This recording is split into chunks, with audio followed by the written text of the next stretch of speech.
इथे का आले, तुम्ही दुबईला का यावं किंवा तुम्ही दुबईला का नाही यावं, हे सर्व आजच्या व्हिडिओमध्ये डिस्कस होणार आहे।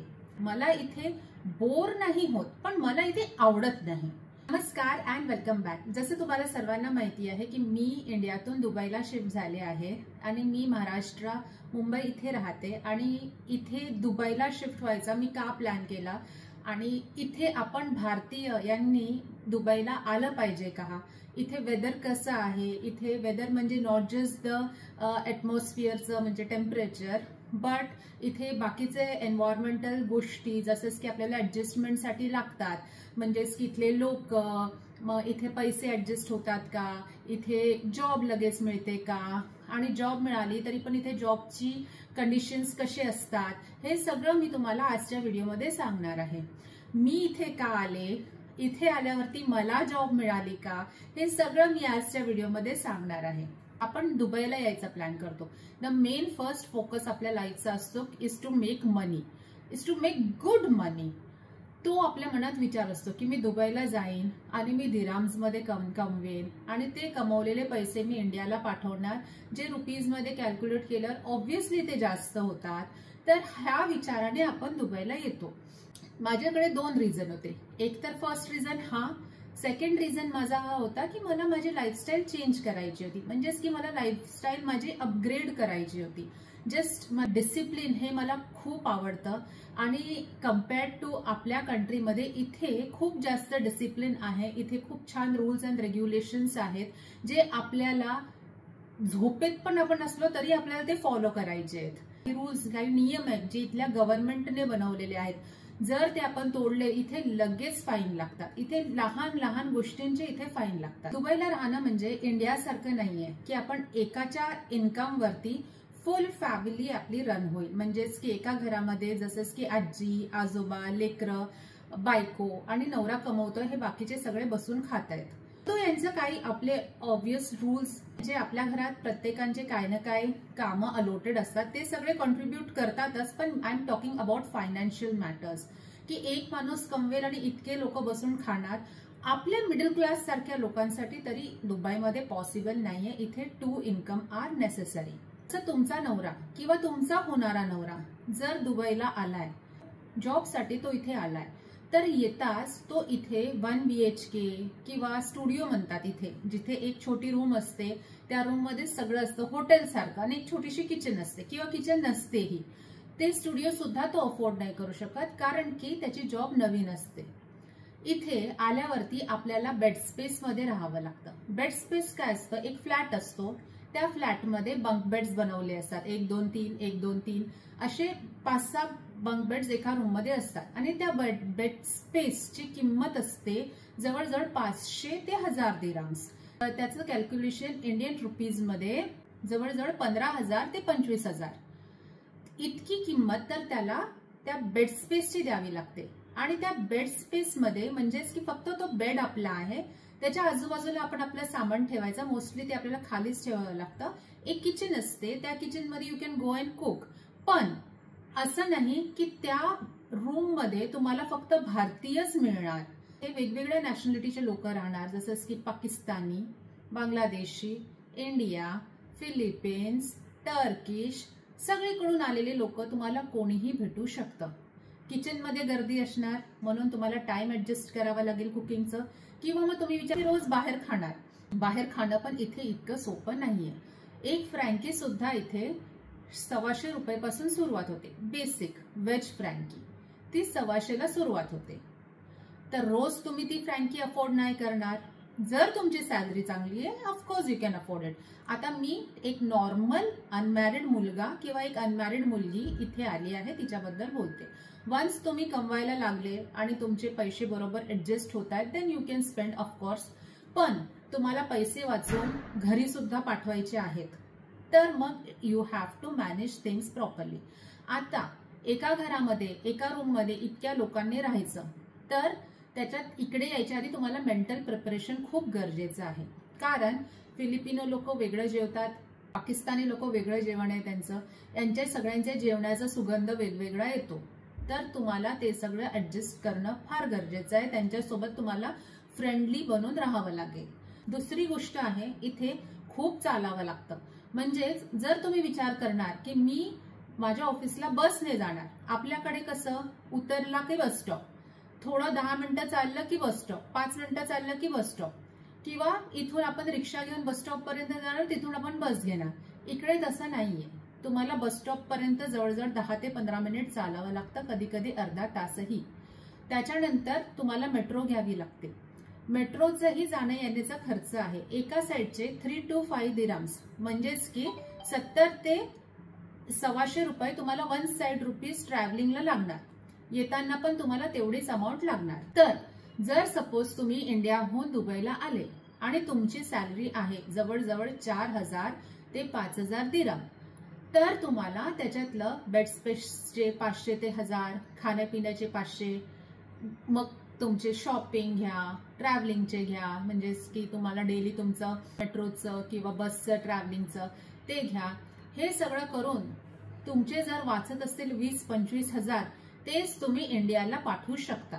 तुम्ही विचार करता की मी लग्न करून किंवा नवऱ्याला घेऊन मी जाते दुबईला, जसंच की मी आली आहे. इथे जर तुमचा नवरा जॉब करत असेल, इथे जॉबचं कसं आहे, जसं आपण इंडियामध्ये 10 वर्ष 15 वर्ष एका ठिकाणी काम करतो, तर आपण जॉब शिफ्ट करतो, तर आपल्याला तिकडे थोडा पगार वाढून मिळतो.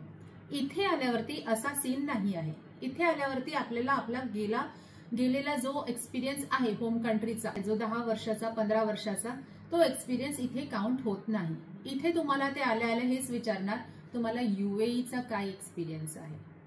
1 वर्ष 2 वर्ष 3 वर्ष, त्याशिवाय ते पुढे बोलणार नाही. आणि तुमची सॅलरी इथे बेसिक पासून स्टार्ट होईल आणि बेसिक इथे 2000-3000 अशी असते. तर सपोज तुम्ही लग्न करून नवऱ्यासोबत इथे यायचा प्लॅन करताय, तर इथे एकट्याच्या पगारावर नवीन सुरुवात जर तुमची आहे, तर एकट्याच्या पगारावर होणार नाही. कारण की आता तो तुम्हाला डायरेक्ट 1 BHK मध्ये किंवा 1 रूम किचन मध्ये, ज्याला की इथे स्टुडिओ म्हणतात, तिथे तो तुम्हाला नेणार नाही. बेड स्पेस मध्येच तो तुम्हाला घेऊन जाणार. त्याच्यामध्ये पण कसं असतं, जसा फ्लॅट असतो 2 BHKचा, त्याच्यामध्ये एक रूम तुम्हाला मिळणार. स्पेसचे पहिले 500 ते 1000 पे करायचा. तुम्ही आल्यावरती त्याला 2 ते 2500 त्या एका रूमचे पे करावे लागणार. 40 ते 50 हजार तुमचं भाड्यात जाणार मंथली. मग तुमचं खाणं पिणं, स्वयंपाक, अगेन तो किचन कॉमन, वॉशरूम कॉमन, आणि त्या कॉमन किचन मध्ये जाऊन स्वयंपाक करायचं काम, ते पण तुम्हाला टाइम ऍडजस्ट करावा लागेल, कारण इतर रूममेट्स पण आहेत. मी इथे लाईफस्टाईल अपग्रेड करायला आले, पण सोबतच मला इथे जॉबही करायचा होता. मला सपोज तुमचा नवरा चांगल्या पगारावर आहे आणि जर तुम्ही तुमच्या नवऱ्यासोबत इथे येताय, तर of course he will get a good house for you. मोठं घर राहील, सगळं छान राहील. पण जर सपोज तुम्हाला काम करायचं आहे, थोडे वेल टू डू आहात, जसंच की तुम्ही जरा एजने जरा मोठे आहात आणि तुम्ही आता सडनली विचार करताय की तुम्ही दुबईला जायचं, जसंच की मी डिसाईड केलं. मी आणि माझे हस्बंड आम्ही दोघं दुबईला आलो. मला स्वतःलाही इथे जॉब करायची खूप इच्छा होती, कारण मला UAE एक्सपिरियन्स हवा होता. माझ्या होम कंट्रीचं 11 इयर्स ऑफ क्लिनिकल एक्सपिरियन्स आहे, पण तरीही मला इथे जॉब मिळणं खूपच कठीण आहे. मला इथे ऑफर्स येतात, पण ते फारसे छान नसतात. सॅलरी कमी असते. वर्किंग आवर्स तर एंटायर डेचे, म्हणजे 12 ते 14 आवर्सचे माझे वर्किंग आवर्स असतात, असे ते अलॉट करतात. आणि त्यामुळे I am not able to choose that job, आणि मी नाही घेता येते जॉब, कारण की थोड्याशा पगारामध्ये एंटायर डेला आपण जाऊन तिथे काम करायचं, इट इज म्हणजे माझ्यासाठी मला ते वर्थ नाही वाटत, कारण माझ्या हस्बंडचा सपोर्ट आहे. ऑफकोर्स जर मला सपोर्ट नसता तर मी तेही केलं असतं आवडीने. इथे जर आपल्याला काम करायचं आहे तर इथली एक्झाम आपल्याला इथे द्यावी लागते. आपण ती आपल्या होम कंट्रीमधून पण देऊ शकतो, जर तुम्ही मेडिकल बॅकग्राऊंडचे आहात, जर तुम्ही नर्सिंगमध्ये आहात, जर तुम्ही फिजिओथेरपिस्ट आहात, तुम्ही कोणते डॉक्टर आहात, तर तुम्हाला तुमच्या होम कंट्रीमधून ती एक्झाम तुम्ही देऊन इथे येऊ शकता. मी ती एक्झाम इथे येऊन दिली आहे आणि जॉबसाठी मी सर्च करत आहे, पण माझा सर्च म्हणजे it is very much draining. लगेच आपल्याला जॉब मिळत नाही आणि तुमच्याकडे तेवढा बॅकअप पाहिजे की तुम्ही आरामात बसून खाऊ शकता, मजे करू शकता. नाहीतर जर तुम्हाला जॉब नाही लागणार, तुमच्याकडे पैसे पण नाही उरणार, तर तुम्हाला घरी जावं लागेल, सरळ तुम्हाला घरचा रस्ता पकडावा लागणार. आता जसंच की मला माझ्या हस्बंडचा सपोर्ट आहे, त्यामुळे मी केअरफ्री आहे. पण मला इच्छा आहे की मी जॉब करावं, कारण मला दुबईमध्ये स्वतःला प्रोग्रेस करायचं आहे. दुबईमध्ये असंच मला बोर असं होत नाही, पण मला इथे आवडत नाही. तर ही एक गोष्ट इम्पॉर्टंट आहे आपण भारतीय लोकांसाठी. म्हणजेच मी काय एक्स्ट्रा ऑर्डिनरी नाहीये, आपण सगळे सारखेच आहोत. तर माझा एक्सपिरियन्स इथे जितके मी 5-6 महिने इथे मी राहिले आहे, माझा एक्सपिरियन्स असाच होता की मला इथे बोर नाही होत, पण मला इथे आवडत नाही. तर तुम्ही जर इथे येत असाल तर तुम्हाला मन पक्का करून यावं लागेल की इथे जर आपल्याला राहायचं आहे तर इथे आपल्याला आवडणं खूप गरजेचं आहे. म्हणजे आवडून घेणं खूप गरजेचं आहे. इथे फ्रेंड्स बनणं थोडं मुश्किल आहे आणि ॲज मी तरी मला फ्रेंड्स सर्कल एवढं आवडत नाही, म्हणून मी बनवतही नाही. पण जर तुम्हाला बनवायचं आहे तर ऑफकोर्स इथे ग्रुप्स असतीलच, तर यू कॅन जॉईन. पण थोडं मुश्किल आहे. आपल्या इंडियासारखं आपण पटपट मैत्रिणी इथे भेटत नाही. जसं आपण आमच्या घरी फॉर एक्झाम्पल, आमच्या घरी सतत आमच्या घरी पाहुणे असतात आणि सतत आमच्या घरी लोक जेवण करूनच जाणार. म्हणजे ते काही नवीन गोष्ट आहेच नाही. आमच्याकडे लोक आले तर ते जेवणारच. दुबईमध्ये आपण सगळ्यांना खाऊ पिऊ घालू नाही शकत, कारण इथे खूप महाग आहे सर्व. लोक स्वतःच थोडेसे अलर्ट राहतात आणि लोक स्वतःच ती सिच्युएशन येऊ नाही देत. म्हणून ते पार्टीज म्हणजे खूप रेअर होतात आणि ओकेजनली होतात. जर तुम्ही मेडिकल बॅकग्राऊंडचे आहात तर तुम्हाला खूप पेशंटली इथे जॉब शोधावा लागेल, कारण जॉब मिळत नाही. आणि जॉबची जेव्हा ओपनिंग असते तेव्हा त्यांचं सिलेक्शन क्रायटेरिया बेसिकली असं असतो की ते पहिले UAE नॅशनल, जे इथले ज्यांचं इथे बर्थ झालेलं आहे ते त्यांच्याशी ते जागा पहिली भरतात आणि जर ते लोक तिथे त्या लाईनमध्ये नसतील तर ते आपल्याला सिलेक्ट करतात. हा माझा अनुभव आहे. जिथे जिथे मी जॉब इंटरव्ह्यूला गेलेली आहे तिथे जवळजवळ 100 लोक असायचे फक्त एका पोझिशनसाठी.